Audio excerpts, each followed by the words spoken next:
Então, vamos lá.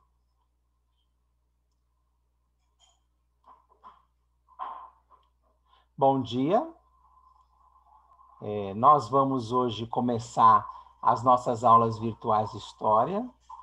É um prazer a gente poder estar aí junto a partir de hoje. E para começar as nossas aulas de História, eu pretendo começar fazendo uma revisão de alguns conceitos que vocês viram no sexto ano e que a gente precisa de relembrar para poder aproveitar esse conteúdo que a gente aprendeu para aprender coisas novas nesse ano que a gente está, tá?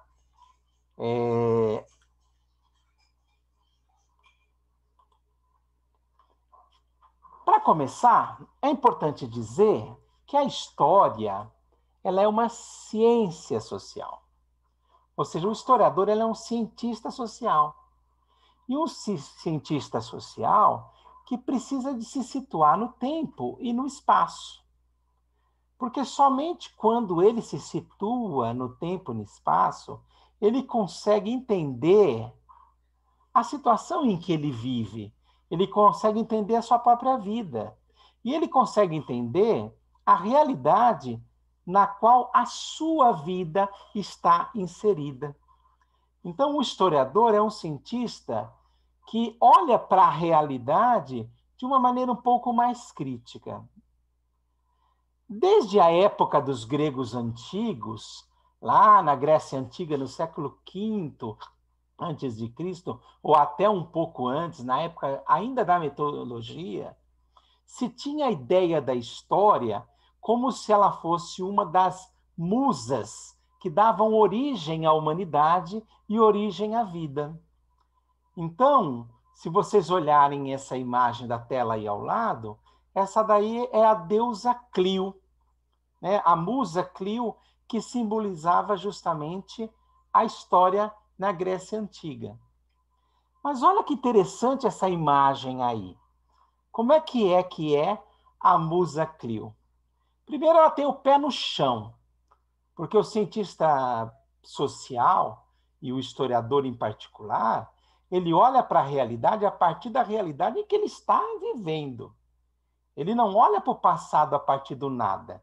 Ele olha para o passado e pensa no futuro, mas a partir do presente concreto.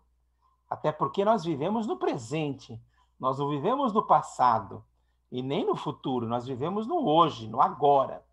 Então, é com esse pé no chão, né, que a história olha para a realidade. Mas não basta ter o pé no chão e olhar a realidade, porque para enxergar melhor a realidade que está ao redor da gente, a gente precisa de um olharzinho para trás. E esse olhar para trás, a gente só faz recuperando os rastros deixados pela humanidade e que a gente vê hoje, mas que são rastros do passado, como o livro que está nas mãos da musa. Esse livro nada mais é do que a representação da fonte histórica. Tá? A fonte histórica é aquilo que permite ao historiador começar uma caminhada para entender melhor a realidade. Então, ele olha para essa fonte que ele vê hoje e ele pensa sobre essa fonte, tentando entender como era a vida em tempos diferentes daquele que ele está, para que ele possa compreender por que está do jeito que está a vida dele. E ao fazer isso, ele projeta o seu olhar para o futuro. Vocês estão vendo que a musa Clio é como se ela olhasse para o horizonte. Ela olha para um lugar e vê algo que a gente não vê, né? Então, o historiador ele também faz isso, ele projeta, ele faz previsões, mas ele não faz previsões que nem um adivinho que tenta adivinhar a realidade, porque ninguém pode adivinhar o que virá. Assim como a gente não pode saber exatamente como foi a realidade no passado. Mas a gente pode, a partir daí, né, simular cenários que nos ajudam a compreender o que pode vir a ser o futuro. E quando a gente tem esse olhar e ele traz para a gente, diante de nós, né, o perigo do que pode vir, Para isso, a gente tem a trombeta na mão da musa Clio, que é para proclamar: olha, cuidado, vamos prestar atenção. Por esse caminho, no passado, deu problema, né? Vamos prestar mais atenção. Então, a deusa Clio, ela também é alguém que proclama o que pode vir. E ao fazer isso, faz a gente refletir sobre os nossos desafios. Ora, para que o historiador faça isso, ele precisa de um método. O que é o método? O método, gente, é a ferramenta de trabalho do historiador. Vamos pensar um pouco em ferramenta, né? Então, você imagina, por exemplo, que você contratou um pintor para pintar a parede da sua casa. Ou vamos dizer que alguns aqui já se atreveram a fazer. Bom, eu vou pintar a parede da minha casa, tá? Mas se a gente for pintar a parede, talvez a gente cometa alguns erros, né? Eu sei pintar a parede, mas eu não sei bem misturar a tinta. Não vai ficar lá muito boa. Eu sei até misturar a tinta, mas eu não sei como é que cobre os buracos. E que graça teria uma parede nova, pintada nova, se os buracos continuassem lá, não é verdade? Aí o que o pintor faz? Quando o pintor profissional chega na sua casa, ele olha e fala assim: não, não, não, não. Primeiro vamos dar uma lixada na parede. Então ele traz uma lixa, ele já tem uma primeira ferramenta. Ele começa a lixar a parede.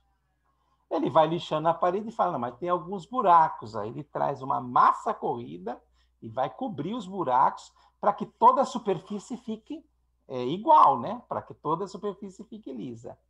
Depois que ele lixou, que ele cobriu os buracos, que a superfície está lisa, ele vai e dá uma primeira demão, né? Ele passa uma primeira tinta, dá uma olhada no geral, mas essa primeira demão é só para cobrir a tinta anterior. Aí ele vem com uma segunda mão, um pouquinho mais elaborada, aonde ele vai prestar atenção mais nos detalhes. Depois ele vai pintar as extremidades, etc. e tal, até que a parede fica bonita.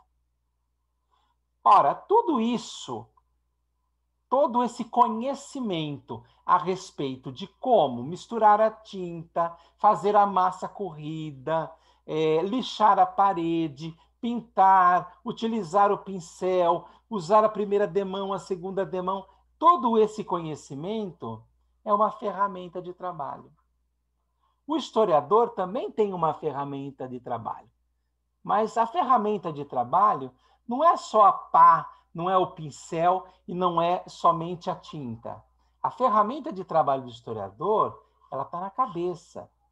Ela é uma ferramenta teórica, porque ela é um instrumento que faz com que esse olhar seja um olhar diferente. Ele olha para a realidade e ele vai observando, vai analisando, ele vai comparando, ele vai identificando que tem transformações e permanências, que ali tem algumas semelhanças, algumas diferenças, que tem um ritmo nessas mudanças sociais.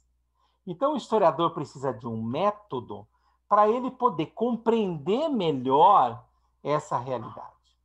Para que a gente entenda melhor o que é esse método científico, eu vou passar para vocês um trechinho de uma teleaula de história do ensino fundamental, que é bem interessante, que no começo dessa teleaula ele explica o que é o método científico do historiador. Vamos assistir, é bem curtinho.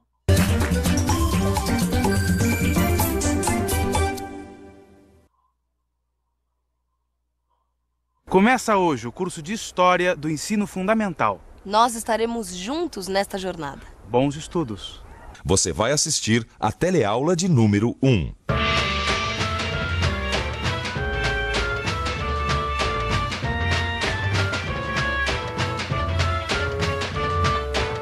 Que história é essa? Esse é o assunto dessa aula, hein? Ó, fica firme aí que nós estamos saindo.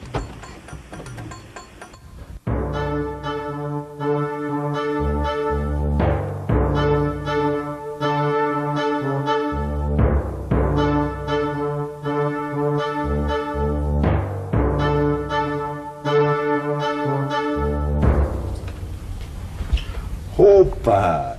Até que enfim. Pensei que você não viesse mais. Enquanto você não chegava, eu li uma história muito boa. Escuta só. É a história de um sábio chamado Zadig, que viveu há muito tempo numa longínqua cidade do Oriente.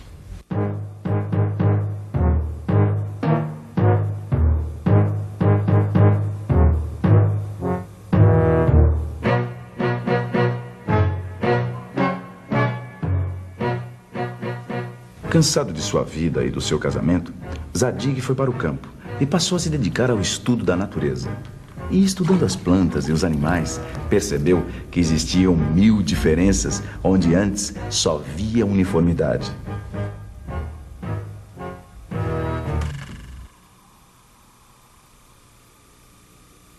Um dia, andando por um bosque, Zadig foi abordado por 2 guardas. Você viu o cachorrinho da rainha? Ele fugiu. Não é um cachorrinho, é uma cachorrinha de caça, que acaba de dar cria há pouco tempo, manqueja da pata dianteira e tem umas orelhas muito compridas. Que alívio, então você a viu? Não, eu nem sabia que a rainha tinha uma cachorrinha. Pois é. Quando a rainha ficou sabendo da história, ela fez a mesma cara de interrogação dos 2 guardas. E o que você está fazendo agora? Como é que Zadig sabia tudo aquilo sobre a cachorrinha se ele nunca havia posto os olhos sobre ela?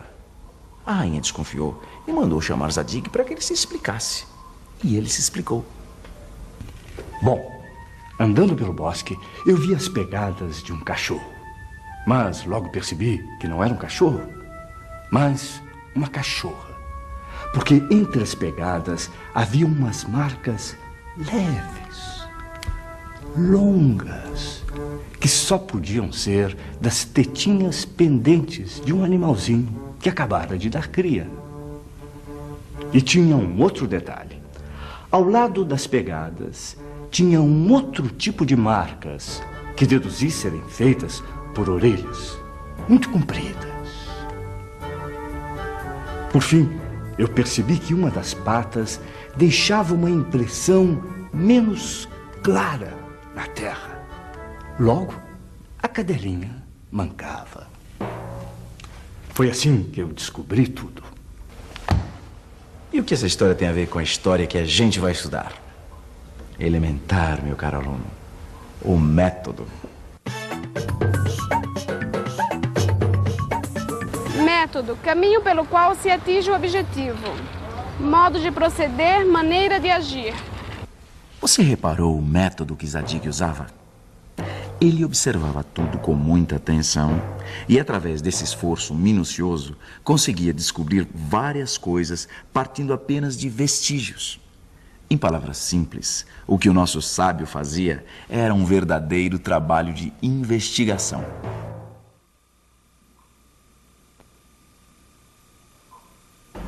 Matou a charada? O método de Zadig pode muito bem ser comparado ao método de investigação utilizado pelos historiadores para descobrir como homens e mulheres vêm pensando, produzindo e se relacionando ao longo do tempo. Pode acreditar, o trabalho dos historiadores é uma espécie de trabalho de detetive. E não pense que é qualquer detetivinho, não. Tem que ser dos bons. O trabalho de um historiador é identificar e analisar as marcas deixadas pelos seres humanos ao longo do tempo. Ele faz isso analisando as chamadas fontes históricas. Mas será que as fontes históricas são apenas os documentos oficiais encontrados nos arquivos? Vamos pensar um pouco?